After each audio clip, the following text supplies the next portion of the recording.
Captain James Morrison had served the royal family for 15 years. His tall frame stood straight as an arrow every morning at 6 o'clock sharp. His uniform was always perfect, his boots polished until they shine like mirrors. The other guards looked up to him. Everyone trusted him to keep the royal family safe. James loved his job more than anything else in the world. When he was a young boy, his father had been a guard too. His father told him stories about protecting kings and queens. James dreamed of wearing the same uniform one day. When he finally got the job, his father cried with happiness. The palace where James worked was huge and beautiful. It had hundreds of rooms with golden walls and expensive paintings. Crystal chandeliers hung from the ceiling like frozen waterfalls. Red carpets covered marble floors that had been walked on by royalty for hundreds of years. Gardens surrounded the palace with flowers of every color imaginable. Prince Louis was only 8 years old, but he was very smart. He had blonde hair that always looked messy no matter how much his nanny tried to fix it. His blue eyes were always full of curiosity. He asked questions about everything he saw. The prince loved to explore the palace when he thought no one was watching him. James had been assigned to watch Prince Louis for the past 3 years. It was not an easy job. The young prince was full of energy and always wanted to go on adventures. He would hide behind curtains and jump out to surprise people. He would race through the long hallways, making his footsteps echo off the walls. Sometimes he would climb on furniture that cost more money than most people made in a year. But James did not mind. He actually enjoyed spending time with Prince Louis. The boy reminded him of himself when he was young. Prince Louis was kind to everyone he met. He always said please and thank you to the servants. He shared his toys with the children of the palace staff. James had watched the prince grow from a tiny 5-year-old into a curious 8-year-old. The royal family lived their lives according to strict schedules. Every day was planned from morning until night. Prince Louis had breakfast at 8 o'clock. Then, he had lessons with his private teachers until noon. After lunch, he was supposed to have quiet time for reading or drawing. In the evening, he had dinner with his parents if they were not busy with royal duties. But Prince Louis did not like following schedules. He wanted to explore and discover new things. He was always asking James if they could go to different parts of the palace. James tried to keep the prince happy while also following the rules. It was like walking on a tightrope every single day. One Tuesday morning in October, something felt different in the palace. James noticed it as soon as he arrived for work. The other guards were whispering to each other in small groups. When James approached them, they stopped talking and looked nervous. The head butler, Mr. Williams, was walking around with a worried expression on his face. James went to check on Prince Louis like he did every morning. The prince's room was on the 3rd floor of the palace. It was a large room with a 4-poster bed, a desk for studying, and shelves full of books and toys. Sunlight came through tall windows that looked out over the gardens. When James knocked on the door, Prince Louis called for him to come in. The prince was sitting on his bed, still wearing his pajamas. But something was wrong. Usually, Prince Louis would jump up and run to greet James with a big smile. Today, he just sat there looking sad and confused. "Good morning, Your Highness," James said with a bow. "Are you ready for breakfast?" Prince Louis looked up at James with his big blue eyes. There were tears starting to form, but he was trying hard not to cry. "James," he said in a quiet voice, "can I tell you a secret?" James felt his heart skip a beat. In all his years of service, Prince Louis had never looked so serious. The boy was usually laughing and planning some kind of mischief. James sat down in a chair near the bed so he would be at the same level as the prince. "Of course, Your Highness," James said gently. "You can tell me anything." Prince Louis looked around the room as if he was making sure no one else was listening. Then, he moved closer to James and whispered, "Last night, I could not sleep. I heard voices coming from my father's office. I wanted to see who was there." James felt a cold feeling in his stomach. The king's office was in a part of the palace where Prince Louis was never allowed to go. It was where important government business happened. James was supposed to make sure the prince stayed away from areas like that. I know I am not supposed to go there, Prince Louis continued. But I was very quiet. I hid behind the big statue in the hallway. No one saw me. James wanted to tell the prince that he should not have been there, but something in the boy's voice made him stay quiet and listen. There were 3 men in the office with my father, Prince Louis said. His voice was getting even quieter. They were wearing dark suits and they looked very serious. I had never seen them before. Prince Louis paused and wiped his eyes with the back of his hand. James could see that whatever the prince had witnessed had really scared him. They were talking about money, the prince continued. A lot of money. They said my father owed them something. They said bad things would happen if he did not pay them back. James felt his blood turn cold. This sounded very serious. He had been trained to protect the royal family from physical dangers, but this sounded like a different kind of threat. Did you hear anything else, Your Highness? James asked carefully. Prince Louis nodded. One of the men said they knew about my mother's visits to the doctor. He said they knew she was very sick, but no one else knew about it. He said they would tell everyone if my father did not do what they wanted. James felt like the room was spinning around him. The Queen had been sick? He had noticed that she seemed tired lately, but he thought it was just from her busy schedule. The royal family was very private about personal matters. If the Queen was seriously ill, it would be kept secret from the public. The man also said something about papers, Prince Louis whispered. He said my father had signed something that could get him in big trouble. He said other countries would be very angry if they found out. James realized he was holding his breath. This was much more serious than he had imagined. If Prince Louis had really witnessed a blackmail attempt against the king, it could mean danger for the entire royal family. What happened next? James asked. My father looked very scared, Prince Louis said, and now the tears were flowing down his cheeks. I have never seen him look like that before. He always seems so strong and brave. But last night, he looked like he wanted to cry. James reached out and gently patted the prince's shoulder. He could see how much this had affected the young boy. Children were not supposed to see their parents looking weak and frightened.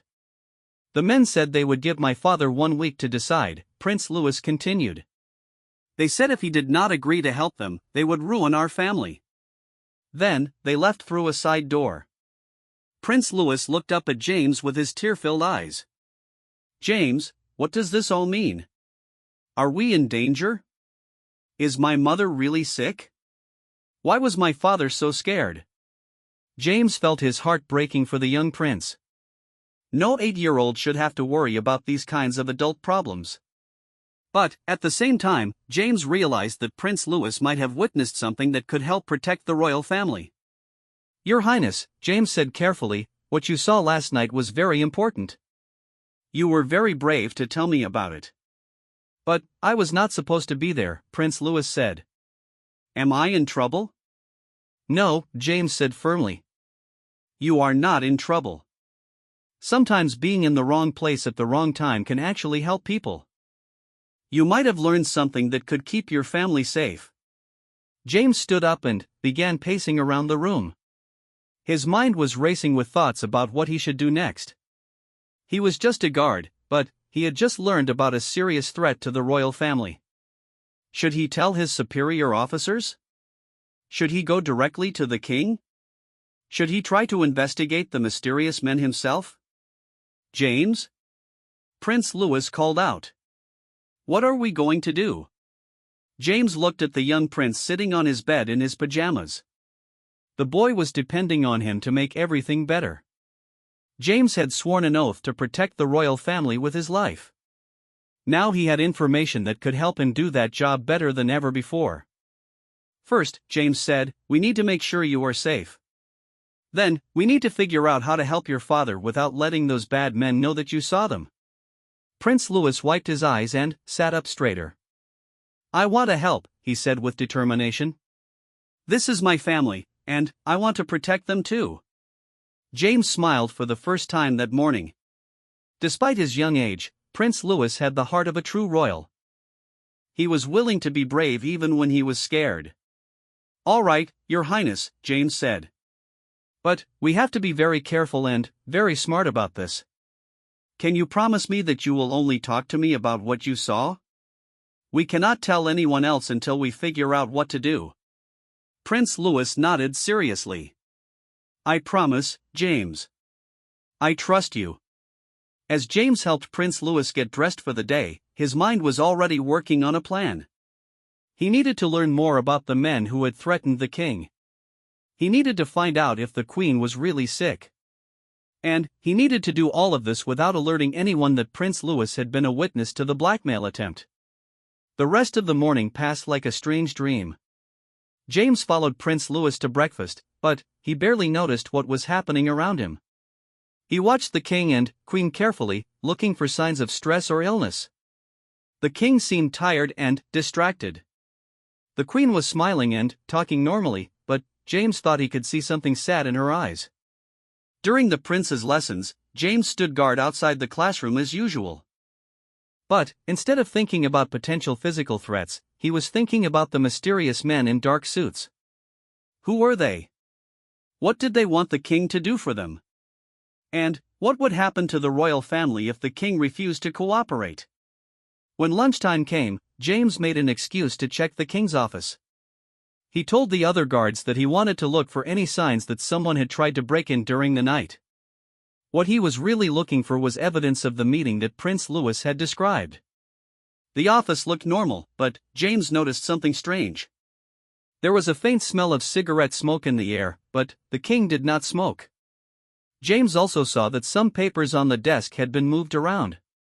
There were coffee stains on the table that had not been there the day before.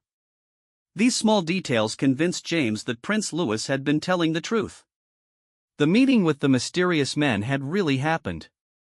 Now James had to decide what to do with this dangerous information.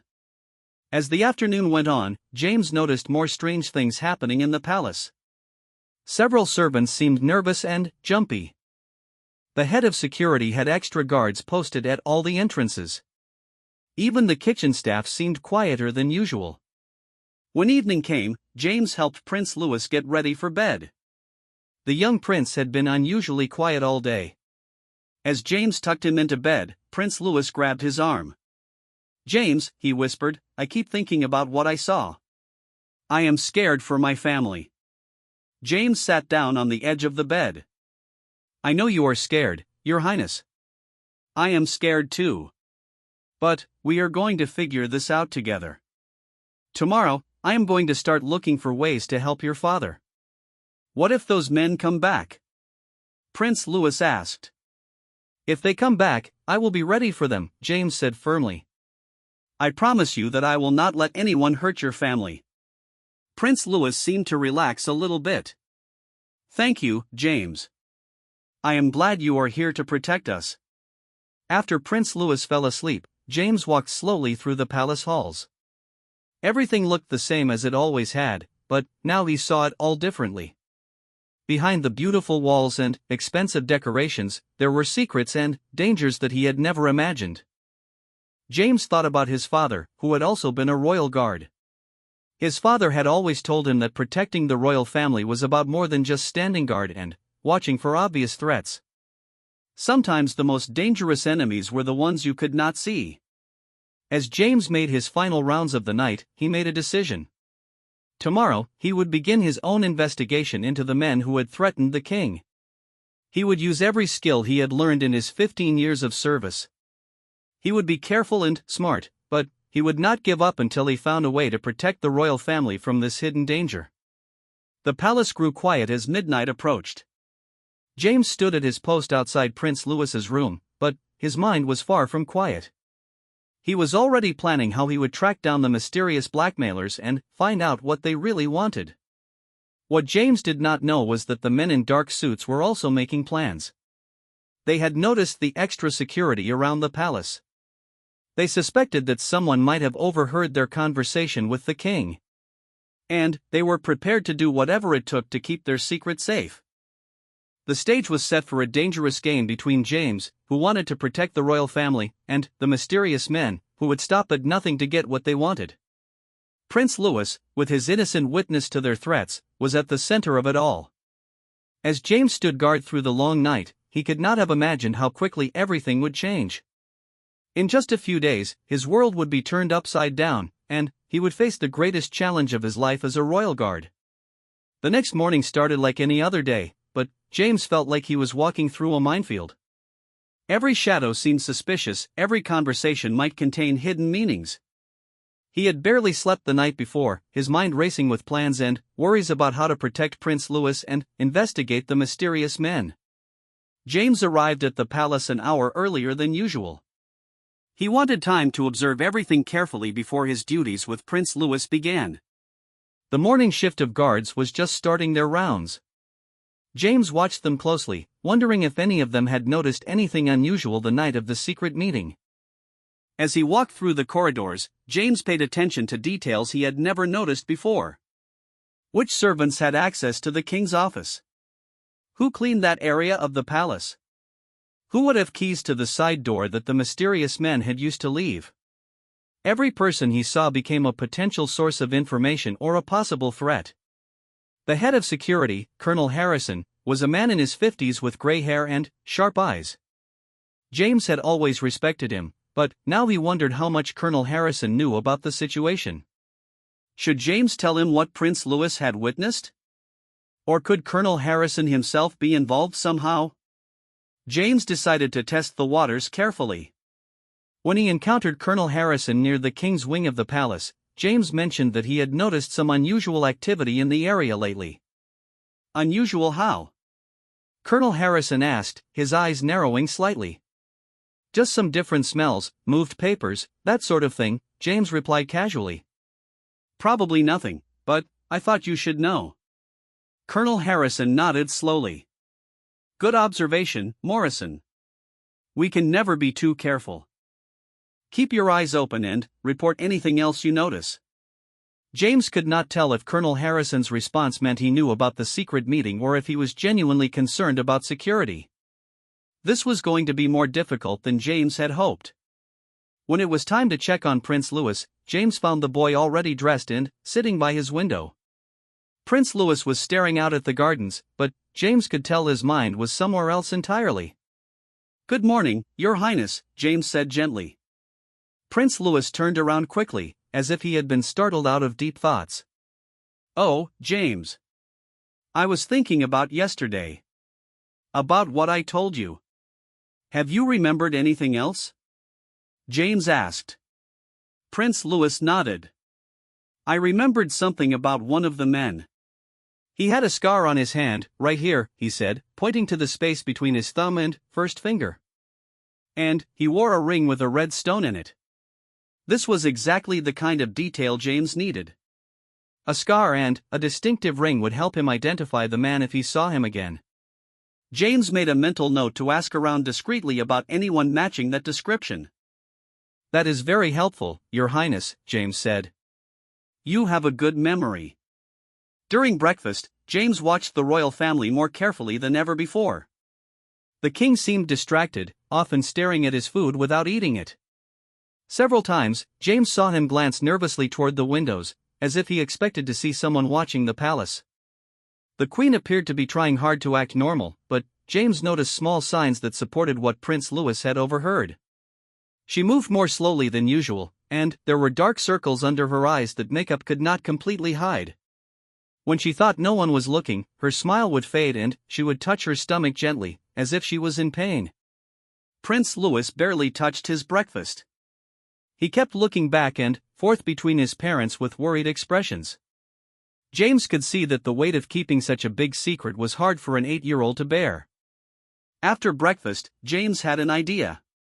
He asked Prince Louis if he would like to take a walk through a different part of the palace today, somewhere they did not usually go. James wanted to get a better look at the area where the secret meeting had taken place. Can we go near Father's office? Prince Louis asked quietly. We can walk through that general area, James replied. But We have to be careful not to disturb anyone who might be working there. As they walked through the halls, James kept mental notes about everything he saw. There were several ways someone could enter and exit the king's office without being seen by the main guards. The side door that Prince Louis had mentioned led to a corridor that connected to a service entrance used by cleaning staff and delivery people. James also noticed security cameras in some areas, but not all. The area near the side door had a blind spot where someone could walk without being recorded. This suggested that whoever had arranged the meeting knew the palace layout very well. While Prince Louis pretended to be interested in some paintings on the wall, James examined the doorframe of the side entrance. He found small scuff marks that could have been made by shoes, and a tiny piece of fabric caught on the door handle. These were signs that people had used this entrance recently. "James," Prince Louis whispered, "there is the statue I hid behind." James looked at the large marble statue of a former king. It was positioned perfectly to provide a hiding spot with a clear view of the office door. James felt proud of Prince Louis for being so clever, even though the situation was dangerous. As they continued their walk, James began forming a plan. He needed to find out more about the men who had threatened the king, but he could not do it during his regular working hours when he was responsible for watching Prince Louis. He would need to conduct his investigation during his time off. That evening, after Prince Louis was safely in bed, James changed into civilian clothes and left the palace. He had decided to visit some of the places in the city where information could be bought and sold. If the mysterious men were involved in blackmail, someone in the underground world might know about them. James started at a pub called the Crown and Anchor, located in a rough part of the city. It was the kind of place where criminals, ex-police officers, and private investigators sometimes gathered to share information. James had been there a few times before when he needed to track down people who had made threats against the royal family. The pub was dark and smoky, filled with the kind of people who preferred to keep their business private. James ordered a beer and found a seat where he could observe the other customers. He was looking for someone who might be willing to talk about recent criminal activity involving blackmail or threats against important people. After an hour of careful listening to conversations around him, James approached a man he recognized as a former police detective named Murphy. Murphy had been forced to retire after being caught taking bribes, but he still had connections throughout the criminal underworld. "Murphy," James said, sitting down at the man's table. "I need some information." Murphy looked up with bloodshot eyes. "Morrison, right? You are one of those royal guards. What brings you to a place like this?" "I am looking for information about 3 men who might be involved in blackmail," James said quietly. "One of them has a scar on his hand and wears a ring with a red stone." Murphy's expression changed slightly, becoming more alert. "That is pretty specific. What makes you think I would know anything about that?" "Because you hear things," James replied. "And because I am willing to pay for good information." Murphy took a long drink of his beer while he thought. Finally, he leaned forward and spoke in a low voice. "There have been rumors lately about a new group operating in the city," Murphy said. "They are not local criminals. Word is they came from somewhere else, maybe even from another country. They are supposed to be very professional, very dangerous." "What kind of operations?" James asked. "Political stuff," Murphy replied. "Blackmail, information gathering, pressure tactics. The kind of work that requires inside knowledge about important people." James felt his heart rate increase. This sounded like it could be connected to the men who had threatened the king. "Have you heard anything specific about them targeting government officials or important families?" James asked. Murphy glanced around the pub nervously before answering. "I heard they have been asking questions about certain high-profile people.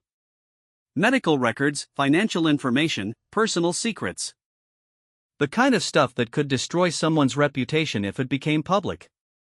"Do you know where I might find these men?" Murphy shook his head. "They do not socialize with the local crowd. But I heard they might be staying at one of the expensive hotels downtown. The kind of place where rich foreigners stay when they are doing business in the city." James thanked Murphy and paid him for the information. As he left the pub, his mind was racing with possibilities. If the men were staying at a hotel, he might be able to find them. But what would he do then? He was just one guard against what sounded like a professional criminal organization. The next morning, James felt exhausted from his late-night investigation, but he forced himself to focus on his duties with Prince Louis. The prince seemed to sense that something was happening. "Did you find anything out?" Prince Louis asked quietly as James helped him get dressed. "I learned some things that might be helpful," James replied carefully.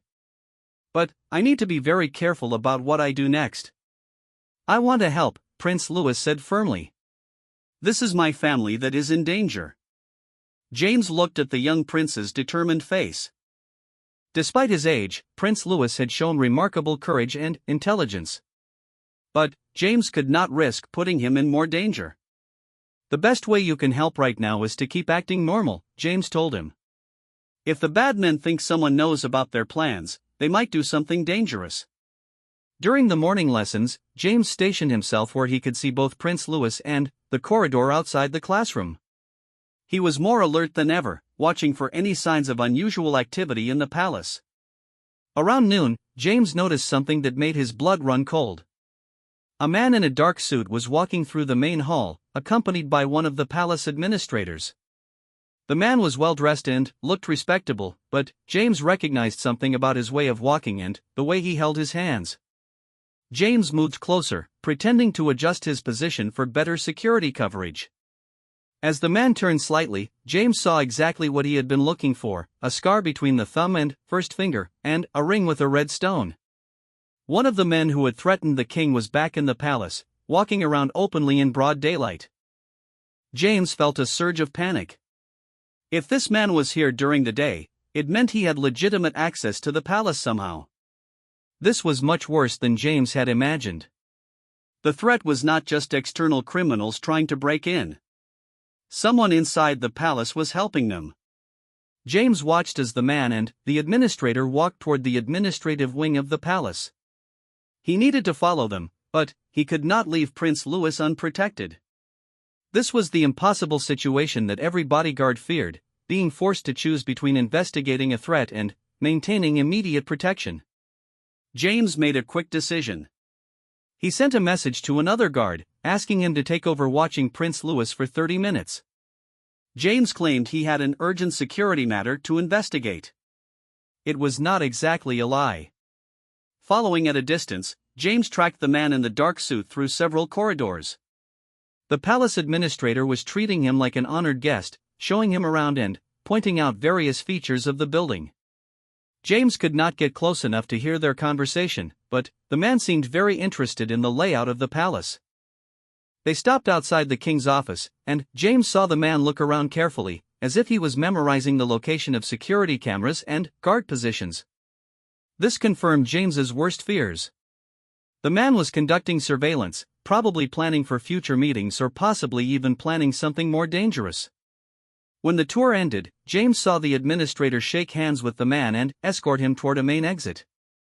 James had to make another quick decision: should he follow the man outside the palace, or should he confront the administrator about who the visitor was? James chose to follow. He needed to know where this man went when he left the palace. Perhaps he could find out where the group was staying or what their next move would be. James followed the man to a taxi waiting outside the palace gates. The man got in and the taxi drove away quickly. James memorized the license plate number and watched which direction they went. Then, he hurried back to check on Prince Louis. When James returned to the classroom, he found Prince Louis looking anxious. The prince had noticed that James was gone and had been worried. "Where did you go?"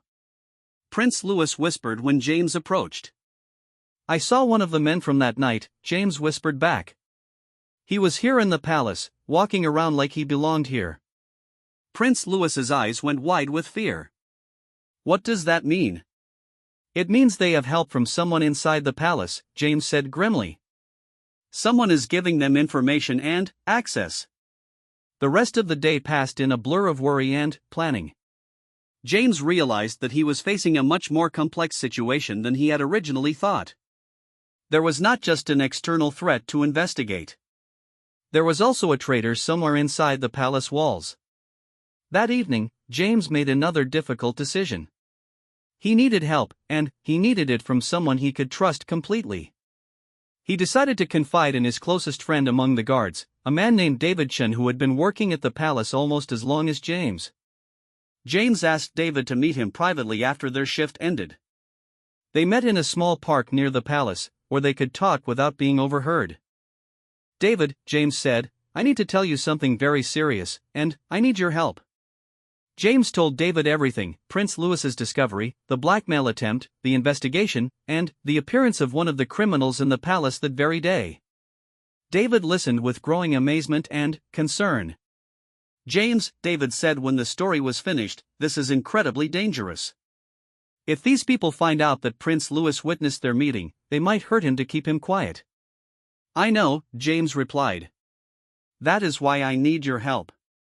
I cannot protect Prince Louis and investigate this threat at the same time." David agreed to help, but he made James promise to be extremely careful. They developed a plan where David would take over some of James's duties with Prince Louis at certain times, allowing James to continue his investigation. They also agreed that if the situation became too dangerous, they would go directly to Colonel Harrison, regardless of whether they could trust him completely. The safety of Prince Louis had to come first. As James walked home that night, he felt slightly less alone in facing this challenge. But he also felt the weight of responsibility more heavily than ever before. Not only was he trying to protect Prince Louis from physical harm, but he was also trying to save the entire royal family from a sophisticated blackmail scheme. The mysterious men had made one mistake: they had underestimated the intelligence and courage of an 8-year-old prince. But James knew that if they discovered their mistake, they would stop at nothing to correct it. The real test of his abilities as a protector was just beginning. 3 days later, everything changed in ways that James could never have predicted. The morning started with an emergency meeting for all senior palace staff. James was not included in this meeting, but he could tell from the tense expressions on everyone's faces that something serious was happening. David approached James during their lunch break with disturbing news. "I overheard part of the meeting," David said quietly. "Someone has been leaking information about the royal family's private activities to outside sources." James felt his stomach drop. This confirmed his worst fears about having a traitor inside the palace. "What kind of information?" "Details about the Queen's medical appointments, the King's private meetings, even Prince Louis's daily schedule," David replied. "Colonel Harrison is conducting a security review of all staff members." James realized that his own investigation might soon be discovered if Colonel Harrison started looking closely at everyone's activities. But, more importantly, this meant that the blackmailers had even more access to the royal family's private information than James had thought. That afternoon, James noticed that Prince Louis seemed unusually quiet and withdrawn. During his tutoring session, the prince kept glancing toward the windows and jumping at small sounds. When James asked if everything was all right, Prince Louis shook his head. "I heard my parents arguing last night," Prince Louis whispered. "My father was saying that he could not wait any longer to make a decision about something. My mother was crying." James felt a chill run down his spine. The deadline that the blackmailers had given the king was approaching. In just a few days, they would expect an answer about whether he would cooperate with their demands. "Did you hear what they were arguing about specifically?" James asked gently. "My father said he would not let anyone hurt our family, but he did not know how to protect us," Prince Louis replied. "My mother said she was scared about what would happen if people found out about her illness." James realized that the royal family was falling apart under the pressure of the blackmail threat. The king was torn between protecting his family's secrets and refusing to give in to criminal demands. The queen was suffering both from her illness and from the fear of public exposure. And Prince Louis was watching his parents struggle without understanding why. That evening, James made a decision that would change everything. He could not continue to investigate alone while the royal family suffered. He needed to take direct action, even if it meant putting himself in danger. James had obtained the license plate number of the taxi that had taken the scarred man away from the palace. Using his connections with former police officers, James had traced the taxi to a luxury hotel in the center of the city. Now he was going to confront the blackmailers directly. James waited until late at night, when his duties at the palace were finished. He changed into dark clothing and made his way to the Hotel Imperial, a five-star establishment where wealthy international visitors often stayed. The hotel lobby was elegant and dimly lit, with marble floors and expensive artwork. James positioned himself in the hotel bar, where he could observe the elevator and the main entrance. He ordered coffee and pretended to read a newspaper while watching for any sign of the men who had threatened the king. After 2 hours of waiting, James saw him, the man with the scarred hand and the red stone ring. He was sitting at a corner table with two other men in expensive suits. They were speaking in low voices and occasionally looking at documents that one of them kept in a leather briefcase. James moved to a position where he could hear parts of their conversation without being noticed. What he heard made his blood run cold. "The king is running out of time," one of the men was saying. "If he does not agree to our terms by tomorrow night, we proceed with the exposure plan." "What about the boy?" asked the man with the scar. "Are we certain he did not see anything that night?" "Our source in the palace says there is no indication that anyone knows about our meeting," replied the third man. "But we should be prepared for all possibilities." James felt his heart racing. They were talking about Prince Louis, and they were planning to move forward with their threats very soon. But, even worse, they had mentioned our source in the palace. Someone inside was definitely helping them. "The medical records we obtained will be enough to destroy the royal family's reputation," the first man continued. "Once the public learns about the Queen's condition and the King's attempts to hide it, their credibility will be finished."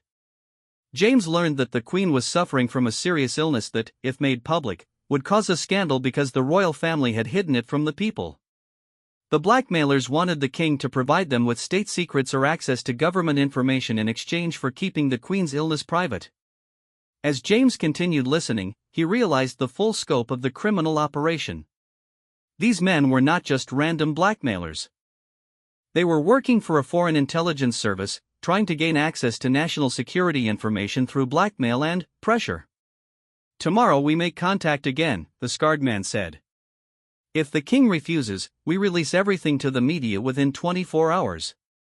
James had heard enough. He needed to get back to the palace immediately and warn someone about what was going to happen. But, as he stood up to leave, disaster struck. One of the men at the table looked in his direction and their eyes met. James saw recognition flash across the man's face. Somehow, the man knew who James was. "That is him," the man said to his companions, pointing at James. "That is one of the royal guards." James realized that he had been identified, probably through photographs provided by their inside source at the palace. His cover was blown, and now he was in immediate danger. James tried to walk calmly toward the hotel exit, but the three men were already getting up from their table. They moved to block his path, and James saw that other people in the hotel bar were also standing up. The criminals had more people with them than James had realized. "Captain Morrison," the scarred man said with a cold smile as he approached James. "How nice to see you here. Are you perhaps interested in our business discussion?" James knew that he was trapped. There were at least 6 men surrounding him, and they were all larger and probably armed. The hotel staff seemed to be looking the other way, which suggested that the criminals had paid them to ignore what was happening. "I think there has been a misunderstanding," James said, trying to remain calm. "I am just here for a drink." "No misunderstanding at all," the scarred man replied. "You have been asking questions about us around the city. You followed our associate when he visited the palace. You are conducting an unauthorized investigation." James realized that his amateur detective work had been noticed and tracked. These men were professionals, and they had been watching him just as carefully as he had been watching them. "The question is," another man said, "what are we going to do about this problem?" James understood that he was in serious physical danger. But his main worry was not for his own safety. If these men harmed or kidnapped him, there would be no one left to protect Prince Louis and warn the royal family about the approaching deadline. Before you do anything, James said desperately, you should know that other people are aware of your activities. If something happens to me, it will only make things worse for you. The scarred man laughed. Captain Morrison, you have been working alone. Our source tells us that you have not reported your investigation to your superiors. You have confided only in Guard Chen, and we are prepared to deal with that problem as well. James felt terror wash over him. Not only did they know about his investigation, but they also knew about David's involvement. Their inside source had been providing very detailed information about palace security personnel. You are going to come with us, the scarred man continued. We have some questions about palace security procedures, and you are going to answer them. James realized that they were planning to kidnap him and force him to reveal information that would help them carry out their threats against the royal family. This was exactly the kind of situation he had been trained to avoid, but his desire to protect Prince Louis had led him into a trap. As the men moved closer to him, James made a desperate decision. He could not escape, but he might be able to create enough of a disturbance to attract attention from outside the hotel. James suddenly shouted at the top of his voice and knocked over several tables as he tried to fight his way toward the exit. The commotion caused other hotel guests to stop and stare. Some people took out their phones and started recording. The criminals realized that their quiet operation was turning into a public scene. In the confusion, James managed to break free and run toward the hotel lobby. He could hear the men chasing after him, but he had gained a few seconds of advantage. James burst through the hotel's front doors and onto the busy city street outside. James ran as fast as he could toward the nearest police station, but he could hear car engines starting behind him. The criminals were pursuing him in vehicles, and James knew he could not outrun cars on foot. Just as James thought he was going to be caught, he saw a police patrol car at a red light. James ran directly to the car and banged on the window, shouting that he was in danger and needed help. The police officers were confused but responded to the emergency. When they saw several men in expensive cars apparently chasing James, they called for backup and began questioning everyone involved. James identified himself as a royal guard and claimed that he was investigating threats against the royal family. The criminals claimed that James had been harassing them and making false accusations. Without clear evidence, the police could not determine who was telling the truth. After 2 hours of questioning at the police station, both James and the criminals were released. The police said they would investigate further, but James knew that the criminals would disappear long before any real investigation could begin. James returned to the palace near dawn, exhausted and shaken by his experience. He had learned crucial information about the blackmailer's plans, but he had also exposed himself and put David in danger. Worst of all, the criminals now knew that someone was actively investigating them. When James arrived for his morning duties with Prince Louis, he found the prince waiting for him with anxious eyes. "James, you look terrible," Prince Louis said. "What happened?" James sat down heavily in a chair. He realized that everything was about to come to a crisis point, and he might not be able to protect Prince Louis from what was coming. "Your Highness," James said quietly, "I think we need to tell your father what you saw that night. The bad men are planning to hurt your family very soon, and I cannot stop them by myself." Prince Louis nodded seriously. "I have been thinking the same thing. My father needs to know that someone is trying to help him." James made the most difficult decision of his career. He was going to break protocol and approach the king directly with information obtained through Prince Louis's unauthorized witnessing of a private meeting. It could end his career, but it might save the royal family. "Can you arrange for me to speak privately with your father today?" James asked. "Yes," Prince Louis replied. "I will tell him that you have something very important to discuss about my safety." As James prepared to reveal everything to the king, he did not know that the criminals had already set their final plan in motion. They had decided that James and Prince Louis both knew too much to be allowed to remain free. While James had been at the police station, they had been making arrangements to eliminate both threats to their operation. The palace was about to become a battlefield, and James would face the greatest test of his abilities as a protector. Everything he had trained for during his 15 years of service had led to this moment, when he would have to choose between following rules and saving lives. The meeting with the king was arranged for late that afternoon. Prince Louis told his father that Captain Morrison had discovered something important about his safety and needed to speak privately with him. The king, already stressed from the pressure of the blackmail situation, agreed to the meeting immediately. James had spent the entire day preparing what he would say.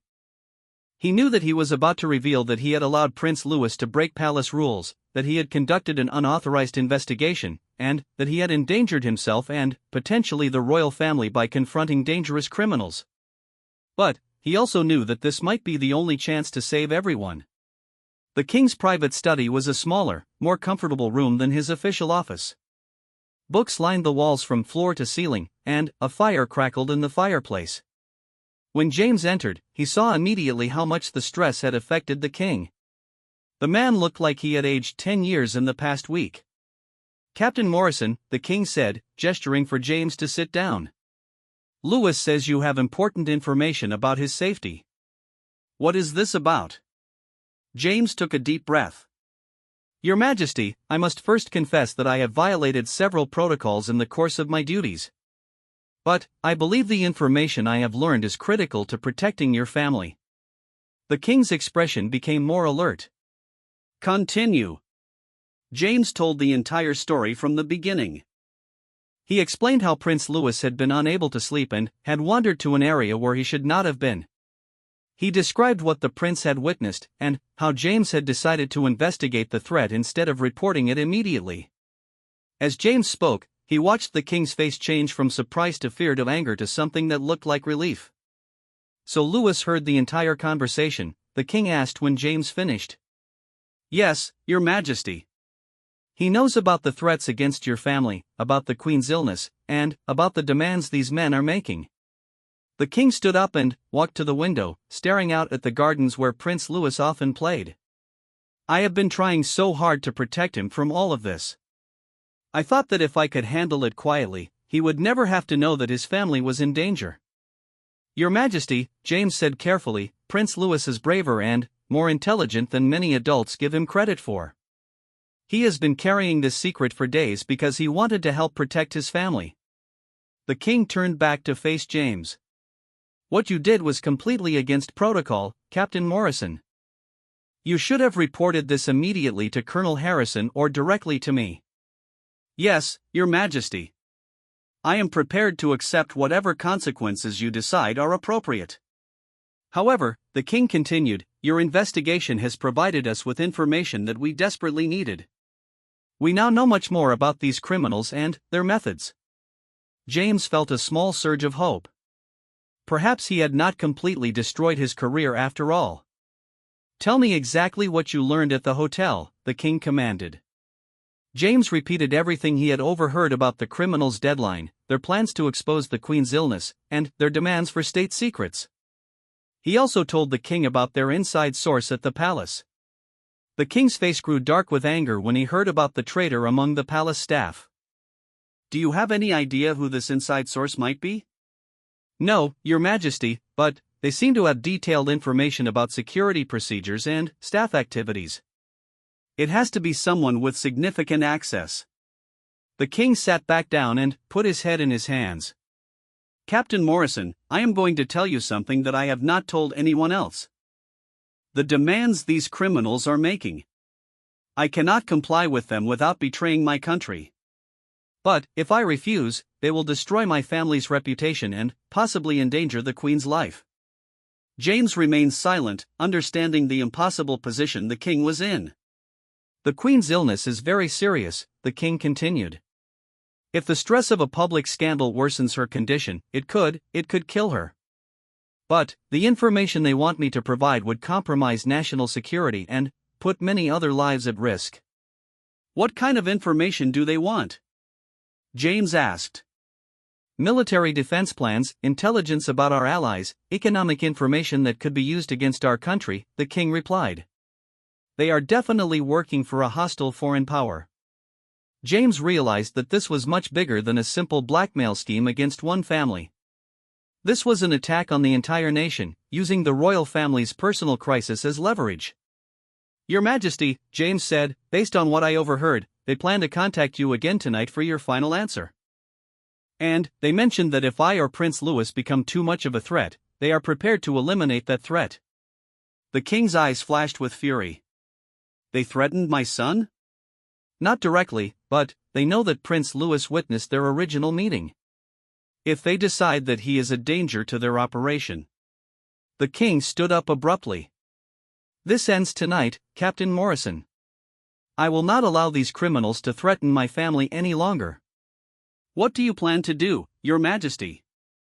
I am going to call Colonel Harrison and tell him everything. Then, we are going to set a trap for these blackmailers when they come for their answer. James felt both relief and fear. Relief that the king was finally taking decisive action, but fear about what the criminals might do when they realized their scheme had been discovered. Your Majesty, there is something else you should know. They have been watching me since I started investigating them. They might be watching the palace right now. As if summoned by James's words, there was a knock on the study door. A palace aide entered with an urgent expression.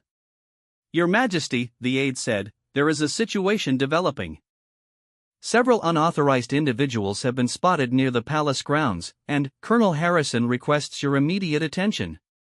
The king and James exchanged alarmed looks. The criminals had made their move sooner than expected. Captain Morrison, the king said, your first priority is to ensure Prince Louis's safety. Take him to the secure room on the 4th floor and stay with him until this is resolved. James saluted. Yes, Your Majesty.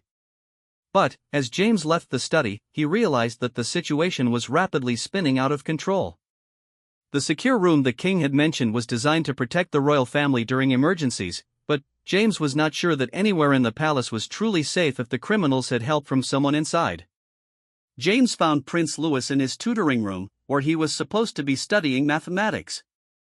But, instead of focusing on his lessons, the prince was staring out the window with a worried expression. James, Prince Louis said as soon as he saw him, there are strange men in the gardens.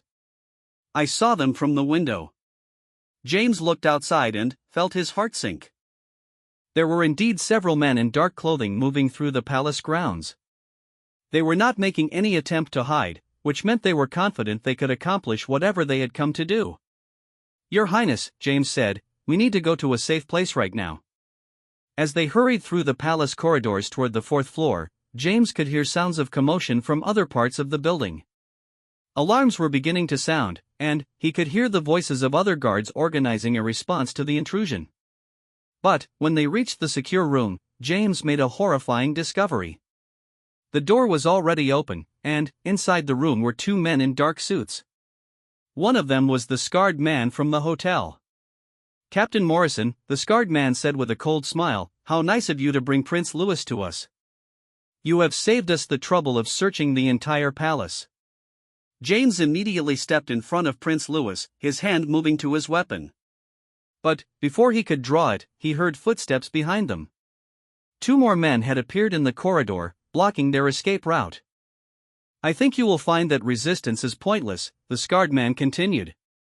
We have control of the palace security systems, thanks to our friend on the inside. James realized that their inside source had not just been providing information. The traitor had actively helped the criminals infiltrate the palace and disable its defenses. What do you want? James demanded. We want Prince Louis to take a little trip with us, the scarred man replied. He has seen and heard too much. But, do not worry, Captain Morrison.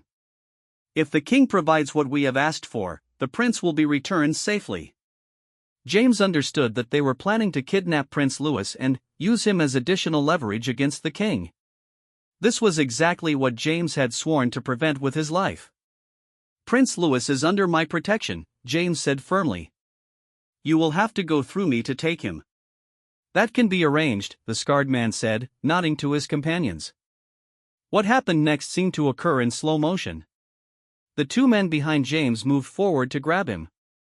James spun around and managed to strike one of them, but the other got hold of his arm. At the same time, the men in the secure room moved toward Prince Louis. Run, Your Highness! James shouted. Prince Louis, showing the same courage and quick thinking that had led him to witness the original meeting, immediately darted between the men and ran down the corridor. He was small and fast, and for a moment it looked like he might escape. But the criminals had planned for this possibility. As Prince Louis rounded a corner, he ran directly into Colonel Harrison, who was standing in the middle of the hallway. James felt his world collapse as he realized the truth. Colonel Harrison, the head of palace security, was the inside source who had been helping the criminals all along. "Well done, Your Highness," Colonel Harrison said to Prince Louis with a false smile. "You have led us quite a chase." James fought desperately against the men holding him, but they were too strong and there were too many of them. He could only watch helplessly as Colonel Harrison took hold of Prince Louis. "Let him go!" James shouted. "He is just a child." "A child who knows too much," Colonel Harrison replied coldly. "Do not worry, Captain Morrison. If everyone cooperates, Prince Louis will not be harmed." But James could see in Colonel Harrison's eyes that the man was lying. The criminals had decided that Prince Louis was too dangerous to be allowed to live, regardless of what the king did. In that moment of desperate clarity, James made the decision that would define the rest of his life. He could not save himself, but he might still be able to save Prince Louis. James suddenly stopped struggling against the men holding him and pretended to collapse from exhaustion. As they loosened their grip slightly, thinking he had given up, James gathered all his strength and broke free. Instead of trying to escape, James charged directly at Colonel Harrison, tackling him and causing him to release Prince Louis. James shouted to the prince, "Go to your father. Tell him it's Colonel Harrison." Prince Louis ran as fast as he could toward the king's wing of the palace, while James fought desperately to buy him time. James knew he could not win against so many opponents, but every second he could delay them was another second for Prince Louis to reach safety. The last thing James saw before being overwhelmed was Prince Louis disappearing around a corner, hopefully on his way to warn the king about the traitor who had been trusted to protect the royal family. When James woke up several hours later, he was in the palace medical facility. His head was bandaged and his body ached from the fight, but he was alive. David Chen was sitting in a chair beside his bed. "James," David said with relief, "thank God you are awake." "Prince Louis," James said immediately. "Is he safe?" David smiled. "He is safe." He reached the king and told him everything about Colonel Harrison. The king called in the military, and they arrested all the criminals, including Harrison. James felt overwhelming relief wash over him. "And the royal family?" "They are all safe," David assured him. "The king has decided to be honest with the public about the queen's illness." It turns out that when people learned the truth, they supported the royal family more than ever before. The attempted blackmail actually brought the country together. James lay back against his pillow, finally, allowing himself to relax. What will happen to Colonel Harrison? He is facing charges for treason, conspiracy, and attempted kidnapping, David replied. It turns out he had been taking money from foreign agents for years, providing them with information about the royal family and palace security. And the men who were blackmailing the king? They were all arrested. The information they had collected has been secured, and their foreign intelligence operation has been shut down. James felt proud that his investigation, despite all its mistakes and dangers, had ultimately helped protect the royal family and the country. "James," David continued, "the king wants to see you as soon as you are feeling well enough." 2 days later, James was called to the throne room for a formal ceremony. His uniform had been cleaned and pressed, and, despite his injuries, he stood as straight as he could. The entire royal family was present, including Prince Louis, who beamed with pride when he saw James enter the room. "Captain James Morrison," the king began in a formal voice, "you have served this kingdom with extraordinary courage and dedication. Your actions in protecting my son and uncovering a serious threat to our national security deserve the highest recognition." The king presented James with a medal for exceptional bravery and announced that he was being promoted to the position of head of palace security, replacing the traitorous Colonel Harrison. But, for James, the greatest reward came when Prince Louis approached him after the ceremony. "James," the prince said, "thank you for keeping me safe. You are the bravest person I know. James knelt down to the prince's level. Your Highness, you were the one who was truly brave. You saw something important, you told someone you trusted, and, when danger came, you did exactly what needed to be done. You helped save your entire family. Prince Louis smiled. We made a good team. James smiled back. Yes, Your Highness. We did. As James looked around the throne room at the royal family, safe and reunited, he felt that his father would have been proud. James had done more than just follow orders and stand guard. He had used his intelligence, his courage, and his dedication to protect the people who had been entrusted to his care. The blackmail scheme had been defeated, the traitor had been exposed, and the royal family was stronger than ever. Prince Louis had learned that even children could make a difference when they were brave enough to do what was right. And James had learned that sometimes the most important part of being a protector was knowing when to break the rules in order to serve a higher purpose. His collapse after the revelation had not been from weakness, but from the overwhelming relief of knowing that his sacrifice had saved the life of the young prince he had sworn to protect. The palace returned to its normal routines, but everything was different now. The royal family was more open with the public, the security procedures were stronger, and the bond between James and Prince Louis had been forged through shared danger and mutual trust. Years later, when Prince Louis became king himself, he would often tell the story of the brave guard who had risked everything to protect his family. And James, though he never sought recognition for his actions, became a legend among palace guards as an example of what it truly meant to serve with honor and courage. The secret that Prince Louis had overheard had nearly destroyed his family, but, in the end, it had made them stronger and brought them closer together. And James Morrison, the royal guard who had collapsed from the weight of protecting such a dangerous secret, had proven that sometimes one person's courage and determination could change the fate of an entire kingdom.